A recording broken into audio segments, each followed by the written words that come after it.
sir to come and say something on this occasion.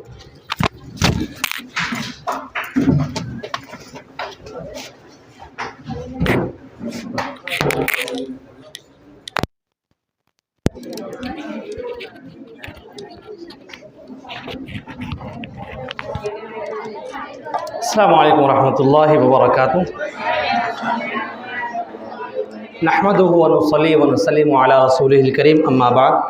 Before I say something, I would like to read the poem which I have written yesterday on this very occasion. Urdu की एक pome है students के लिए. अपनी हस्ती को हरदम सवारा करो. अपनी हस्ती मतलब पर्सनालिटी, शख्सियत. अपनी हस्ती को हरदम सवारा करो, खुद से वादे करो फिर निभाया करो. अपनी हस्ती को हरदम सवारा करो, खुद से वादे करो फिर निभाया करो.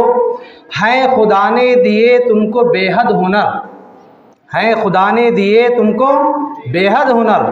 खुद में देखा करो और समझा करो, खुद में देखा करो और समझा करो. चाहते हो दो आलम में राहत अगर, इस दुनिया में और उस दुनिया में. चाहते हो दो आलम में राहत अगर, इश्क़ अहमद में लम्हे गुजारा करो. इश्क़ अहमद यानी हुजूर की मोहब्बत में. चाहते हो दो आलम में राहत अगर, इश्क़ अहमद में लम्हे गुजारा करो. अपनी पहचान रखना जहाँ में अलग, अपनी पहचान रखना जहाँ में अलग. आजमाइश में भी मुस्कुराया करो, आजमाइश में भी मुस्कुराया करो. है तमन्ना ये सुफ़ा के स्टाफ की, है तमन्ना ये सुफ़ा के स्टाफ की, तुम अंधेरे को हर एक उजाला करो. है तमन्ना ये सुफ़ा के स्टाफ की, तुम अंधेरे को हर एक उजाला करो. तुम पे माँ बाप हर वक्त नाज़ा करें, नाज़ा मतलब फ़ख्र करें. तुम पे माँ बाप हर वक्त नाज़ा करें, उनकी खुशियों में हरदम इजाफ़ा करो, उनकी खुशियों में हरदम इजाफ़ा करो. और इसी वज़न का एक शेर है, न तेरा न मेरा न इसका न उसका, न तेरा न मेरा न इसका न उसका, ये वतन है हमारा हमारा कहो, ये वतन है हमारा हमारा कहो. डियर स्टूडेंट्स, दो तीन बातें कह के मैं अपनी बात को ख़त्म करूँगा. Firstly there is the words of holy Quran. Almighty Allah says, अऊज़ु बिल्लाहि मिनश शैतानिर रजीम, बिस्मिल्लाहिर रहमानिर रहीम, वल्लज़ीना जाहदू फ़ीना लनहदियन्नहुम सुबुलना. Sadaqallahul Azim, which means that if you work hard, Almighty Allah is saying that if you work hard, we will show the paths and directions to you. So this is the first indication from Almighty Allah, is that if you work hard, this is the first and most important condition. Until or unless we work hard, there is no direction for us, there is no way out for us. That is the commandment and condition of Almighty Allah. अगर हम ये समझेंगे कि miss मेहनत कीजिए, दुआ कीजिए, sir दुआ कीजिए, हमारा एग्ज़ाम है, ये दुआ उसी वक्त काम आएगी जब आपकी मेहनत रहेगी.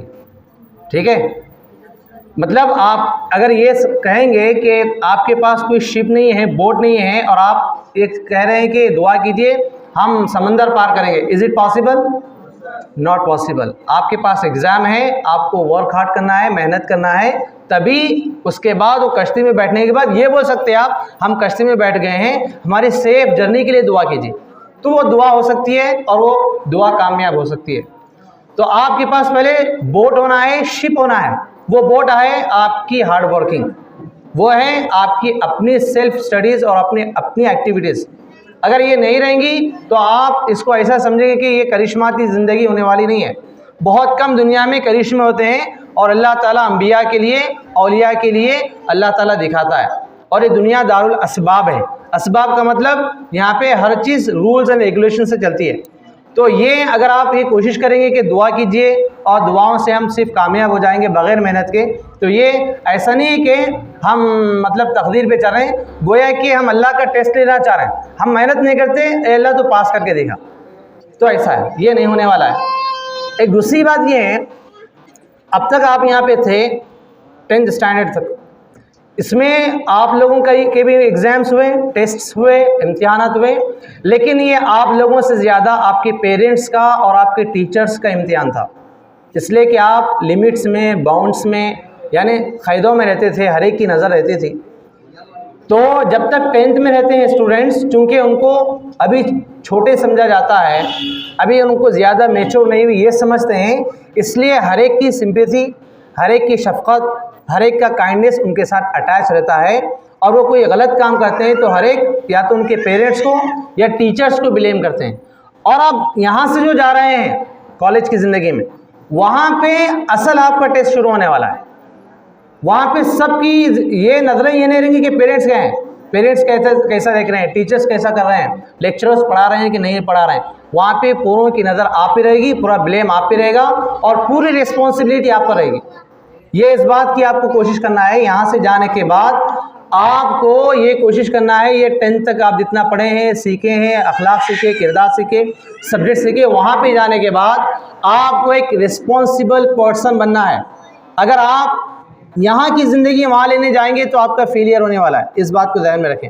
और एक बात ध्यान में रखें, कोई स्टूडेंट्स ऐसे होंगे ये सोचेंगे कि अब तक तो मैं ऐसा किया, शायद वैसा जैसा पढ़ना था नहीं पढ़ा। तो एक बात ध्यान में रखें कि एक शेर है फ़ारसी का, उसका मतलब है, वो शेर इस तरह है कि रहमत हक़ बहा नमी जोयद बहाना मी जोयद। इसका मतलब यह है अल्लाह की रहमत किसी को बुलंद दर्जा देने के लिए खूब चीज़ें नहीं देखती, कोई बहाना देखती है।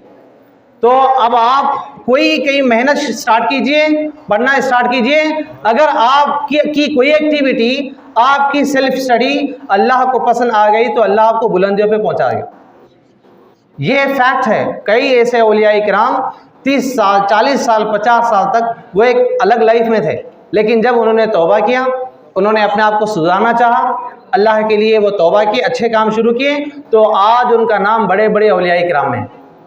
तो आप कभी भी ये नर्वस फील मत कीजिए और इन्फीरियरिटी कॉम्प्लेक्स के शिकार मत हो जाइए कि अब मैं क्या कर सकता हूँ, क्या कर सकती हूँ। No, every day the doors are open for you, every day. Allah ताला हदीस शरीफ में अल्लाह ताला ने क़ियामत तक के लिए अपने मग़फ़िरत के, रहमत के दरवाजे खोले रखा है। और ये एजुकेशन में आला बनना भी रहमत ही का एक हिस्सा है। तो आपके लिए हर दिन दरवाज़ा खुला है। जब भी आँख खुली सुबह, आप ये उम्मीद लेके रखो कि वो जो दरवाज़ा है वो मेरे लिए भी खुला है, और आप ये सोचते हुए मेहनत स्टार्ट कीजिए। अब आप 10th में हैं और जैसा कि मैं बताया हूँ कि आगे आपके लिए पूरी जिम्मेदारी आपके कंधों पर आने वाली है। और एक हमारा शहर का अखबार है, उसका एक हेडलाइन है, पंचलाइन बहुत शानदार है, कोई बोल सकते हैं? जिसमें ना हो इनकलाब मौत है वो जिंदगी। क्या है पंचलाइन? जिसमें ना हो इनकलाब मौत है वो ज़िंदगी। यानी जिस ज़िंदगी में चेंजेस नहीं है, हरकत नहीं है, वो ज़िंदगी क्या है? मौत की मानिंद है। तो हमारी ज़िंदगी में हर लम्हे चेंजेस आना चाहिए, पॉजिटिव चेंजेस। यानी बीड़ी से सिगरेट, सिगरेट से गुटखा, गुटखे से वाइन नहीं, यह है negative. Positive sentence, positive changes होना है हमको। पॉजिटिव चेंजेस का मतलब आप शुरू में इतने काबिल हुए कि अच्छा समझ रहे हैं, उसके बाद अच्छा समझा सक रहे हैं, उसके बाद प्रैक्टिकल अच्छा समझा सक रहे हैं, उसके बाद लोगों के साथ अच्छा बिहेव कर रहे हैं। ये पॉजिटिव चेंजेस आपने आना चाहिए, जो इनकलाब आपके हर दिन आना चाहिए। और एक हमारे असातिज़ा हमको पढ़ाते थे, हरकत में बरकत है। क्या है सेंटेंस बोलिए? दोनों में सुकून नहीं है, ना हरकत में सुकून है ना बरकत में। बरकत नहीं, हरकत हम कैसा बोलते हैं? हरकत में बरकत है। एक्चुअल में क्या है वो? हरकत में बरकत है। डिक्शनरी भी फॉलो करेंगे, अब डिक्शनरी में जाएंगे उर्दू की, फेरोजुल लुगात, ये अरबिक वर्ड है, हरकत और बरकत। रे के ऊपर ज़बर है, ज़बर ज़ेर पेश को क्या बोलते हैं? हरकात बोलते हैं। ज़बर ज़ेर पेश को हरकात। और जज़्म को क्या बोलते हैं? सुकून। जज़्म को क्या बोलते हैं? तो अरबी का मुहावरा है, हरकत में हरकत है तो बरकत है। सुकून ना हरकत में है ना बरकत में है। सुकून का मतलब रे पे जज़्म है क्या हरकत में? मतलब शायद मैं सही समझा नहीं पा रहा हूँ। मतलब यह है कि हरकत है तो बरकत है, ना हरकत में सुकून है रे के ऊपर, ना बरकत में रे के ऊपर सुकून है। यानी अगर हमारे लाइफ में सुकून रहेगा तो बरकत होने वाली नहीं है। हरकत रहेंगे तो बरकत रहेंगे, सुकून रहेगा तो ख़त्म, हम कभी भी अचीवमेंट और ग्रोथ की तरफ हम जाने वाले नहीं हैं। हरकत में बरकत है। बोलिए, जिसमें ना हो इनकलाब मौत है वो ज़िंदगी। समझ में आ गया? Thank you very much. चलिए खुदा हाफिज़। इतना काफ़ी। खुदा।